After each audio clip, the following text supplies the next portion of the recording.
What an absolute crazy game we just witnessed. Inter Milan versus FC Barcelona finishes 3-3 in the Champions League semi-final. Paris Saint-Germain Arsenal played yesterday. Only one goal, one clinical goal from the beginning. I saw a quick goal from Inter Milan. I was like, it's going to be the same here?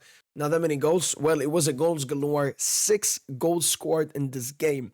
Quickly talking about the goals and how the game went. Obviously, Inter Milan, I didn't see exactly how Dumfries got it, and they created the attack. And then it's a great cross from Bisek, I believe, in an insane finish, absolutely insane finish from Marcus Thuram. Barcelona bounce back, keep up the pressure, high counter press, keeping the ball, attack after attack, win back, attack, win the ball, attack, win the ball, attack. Just kept on going and going and going. And at the end, it succeeded. Lamine Yamal with an absolutely brilliant goal, cutting in from that right-hand side and slotting it in a spot where Sommer was left standing. Then FC Barcelona keep on pushing.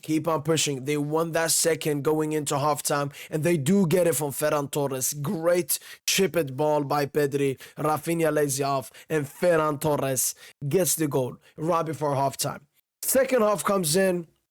It's a bit slow from both teams. Not that much is created. And bomb, Dumfries from another corner kick for Inter Milan. And then 1 minute later, corner kick. Olmo, Yamal leaves it. Rafinha bags it in. Sommer, crazy save, hits the crossbar, hits Sommer's back and goes in. Obviously, Mkhitaryan had a this small of an offside goal towards the end. And the game ends 3-3. And we're here to answer many questions. Who does this help? This 3-3, is this good for Inter? Is this good for Barca? And have my thoughts overall changed about Inter and Barca after this game? So let's get into the game. First of all, because I haven't seen it myself, I really want to check the statistics of this game between the two clubs. So 72% possession for FC Barcelona, only 28% for Inter.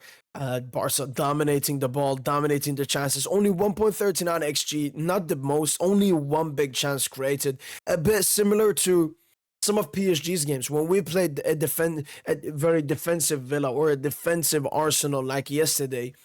The thing that gets you over the line is taking that moment and individual brilliance. Yesterday's it was individual brilliance from Ousmane Dembele. And in this game, it was individual brilliance from Lamine Yamal, from Rafinha, from Pedri. That's what got them back in the game, because only creating one big chance is worrying. This is the game at home as well. I think we had the exact same thing versus Aston Villa. The first one, we won 3-1. We only had one big chance created. So despite everything Barca did in this game, I still felt Inter defended really well. It was just individual brilliance.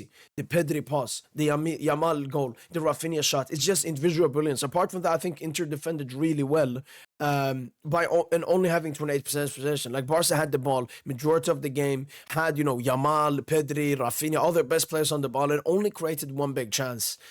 Which is obviously not the best here for FC Barcelona. 621 accurate passes to only 204. And Inter, they had two big chances. I don't know exactly which ones they're talking about. Thuram, I think that's the Kubarsi tackle. Di Marco, obviously Dumfries' goal, and then the Thuram goal early on. Those were the two big chances. So yeah, Inter, very clinical. 3 shots on target, 3 goals. Extremely clinical by Inter Milan. Barca could be more clinical when you see 9 shots on target and only 3 goals, but they only created one big chance. They need to be creating bigger chances next time. Yeah, so that's basically looking after the stats. And Inter, obviously, they have been very solid defensively before this game. 12 games played, 5 goals conceded in the Champions League. In this game, 90 minutes played, 3 goals conceded. So you are questioning a bit Inter Milan's defense. Not just in this game, but recently. Conceded 2 versus Bayern, conceded 3 versus AC Milan, and now 3 again. So the defense recently has not been the best, even though, as I mentioned, it was individual brilliance from FC Barcelona today that got them over the line. Looking at Barca defensively, because for me, today's game, it was mostly about Barca. It was Barca's bad defense versus their great offense. Their bad defense in set pieces. We've often talked on this channel about Paris Saint-Germain on set pieces. Like we've conceded, I think, 30% of our goals from set pieces or something. Absolutely disgusting. But in the Champions League, honestly, we've only conceded one. We've conceded set piece goal to Saka, but I'm talking like from a header. We've only conceded one versus Bayern from Kim Min-jae. FC Barcelona, on the other hand, conceded one versus Benfica recently, and obviously conceded 2 corner kick goals today. When you concede corner kick, man, it hurts. It hurts. It hurts. Conceding set piece goals is one of the worst feelings. And FC Barcelona conceding 2 from set pieces here. Inter Milan in the second leg will definitely heavy focus on set pieces once again, and I could see them get a goal at least in that way. Obviously, the Thuram goal, Barca just getting caught completely open in the game, and that's what Inter was really good at doing. They knew Barca's high line, about their offside traps, so they knew put the ball in behind, get it there, and you will create big opportunities versus FC Barcelona, and they did cut them through sometimes. I think what Inter have to improve on, though, is the possession. They need to have a little bit more of the ball because Barca would just keep on attacking. Great counter press from Barca. I think that was really impressive from Barca this game, especially in that first half. It was attack, and then it was the pressing and counter pressing to win it back, and then attack again. And I think Inter just couldn't deal with that. And when you keep giving Yamal, Rafinha, Pedri, these players the ball outside of the box, at the end, they're going to create some magic. They're going to do something magical. But what an absolutely insane game this was. Going overall on the players, let's start with Inter Milan. Sommer, I think he had a good game. Even the own goal that he conceded, he still made a save that the Rafinha shot didn't go in. Then obviously, unfortunate, goes off his back. Made a great save on Lamine Yamal when Lamine Yamal came in from the right side when he hit the crossbar. I think Inter Milan's centre-backs are good this game, I felt. Acerbi also had, I remember, a really great tackle. I think it was on Ferran Torres. And I felt Bisek and Bastoni had a good game overall. Di Marco got absolutely ruined this game. How many times? Only 2 times through a pass. He got absolutely ruined this game by Lamine Yamal.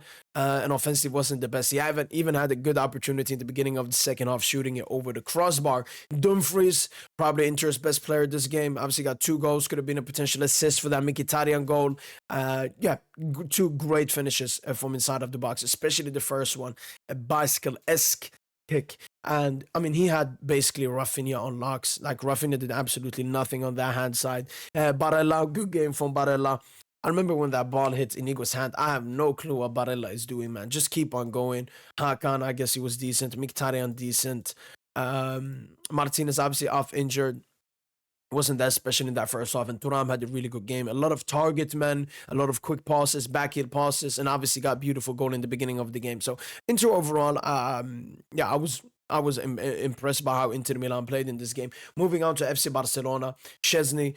I mean, he didn't really face that many shots, and I don't think the 3 goals are on him. Like, the first one, maybe he can save. It's not, the quickest, the strongest ball that's going. Second one from Dumfries, no. Too much shot power, too close to the goal. And the third one, I mean, deflection off Olmo as well made it hard for him. But one thing I was impressed by Szczesny in this game was the sweeper keeper. Once again, Inter Milan finding so many balls behind Barca's, high line and offside trap. Szczesny early out every single time. Even when Inter was offside, even right after Szczesny got it, the offside, the side line referee said it was offside. Szczesny was still very superb. As a sweeper. Koundé didn't really do that much this game. Obviously got injured. I don't know how long he will be out. But Barca will definitely need him back. We saw the defense, Araujo, Garcia coming on and so on. Obviously, it's a different team. So Barca fans will be hoping Koundé will be back. Kubarsi had a good game. Has had some important tackles this game as well. So overall, good game from Kubarsi. Inigo as well, good game. I saw someone say something he did bad for the first goal. I don't exactly remember what it was, but overall, a good game from Inigo. Gerard Martin, I mean, Gerard Martin, you got Gerard Martin expectations on. He's not going to be too good. He's going to be, mid. That's going to...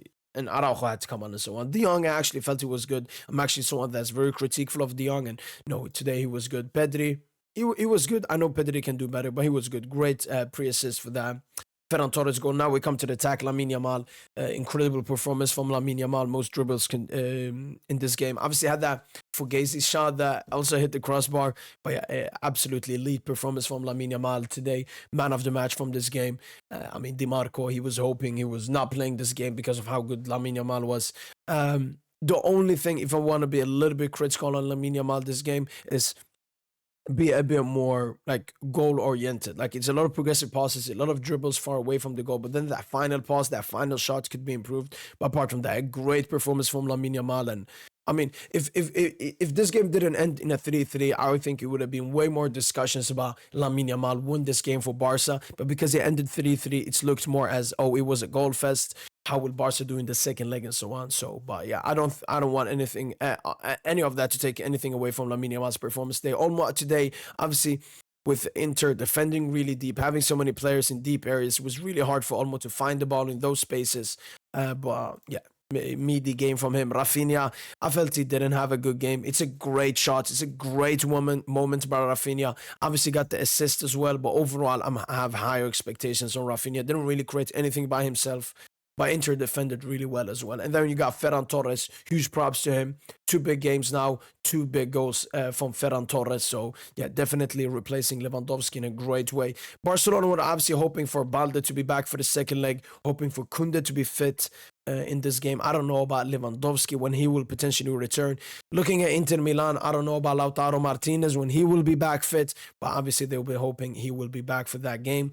And Pavard, I don't know if he's going to be back for the upcoming game either. I think Taremi had a good effect. Augusto, Fratesi. I think all of the Inter Milan subs, apart from maybe Zelensky and Darmian, had a good effect on these games. These definitely impacted. I think Araujo was good. Huge recoveries. I don't think Garcia was good. And I think Fermin was quite cheeky coming off the bench, both him and Araujo. So I'm very excited watching the second game between these two oppositions. Obviously, that game will be played on Tuesday, whilst Paris Saint-Germain plays on Wednesday. So I'll be knowing who will be in the Champions League final, who we will potentially face the day before we play Arsenal. But overall, a great footballing game. Barcelona obviously controlling the game, dominating the game. If you're a Barca fan, obviously you will be very disappointed because if we strictly look at the performance, this was maybe a 3-1 for FC Barcelona or a 4-2, especially with the how Inter could have easily opened them up from a counter-attack. But Inter getting a 3-3, they should be absolutely happy with themselves. This is a great result for Inter Milan.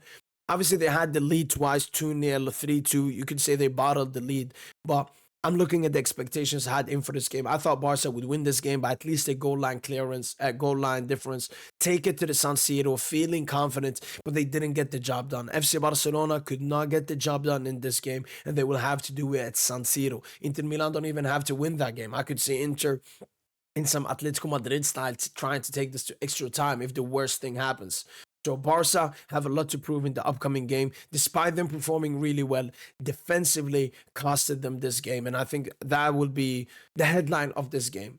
Barca performing excellently, but still the game ending 3-3 in the positive game for them. This is the home game. This is the game where they expected to win, to take a good margin to San Siro. But FC Barcelona will have to go to San Siro and have a great performance. Looking at Inter into the second leg, I think they will feel they did well, but they can do better. They will be at their stadium. They will feel a bit more confident. They have seen that FC Barcelona are weak from set pieces, obviously conceding 2 goals from set pieces in this game. So they would definitely push on that. They saw how fragile their high line and offside trap was. That's something they're going to push at again. So I'm very excited to watch the upcoming game. Let's see if FC Barcelona can defend better, and let's see if Inter Milan maybe can attack better, can keep the ball better. I think Inter Milan, that would be their main objective going into next game. I think they defended well this game despite conceding 3 goals. Whilst it was not for Barca. Like, Inter conceded because of Barca's individual brilliance. Barca conceded because of their incompetence and their organization and conceding from corners and so on.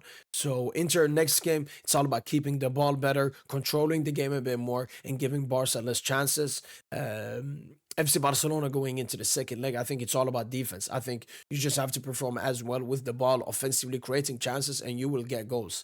But you cannot concede 3 goals in a Champions League game and expect it to win. It was like when we conceded 3 versus Nice, or 3 versus Villa, or Madrid conceded 3. You absolutely cannot be conceding that. So that would be the major concern going into the second leg. Yeah. Those were my complete thoughts from FC Barcelona and Inter Milan's semi-final Champions League encounter ending 3-3. Hopefully, guys, have enjoyed this video. That's been it from my boy PSG. And as usual, allez, Paris.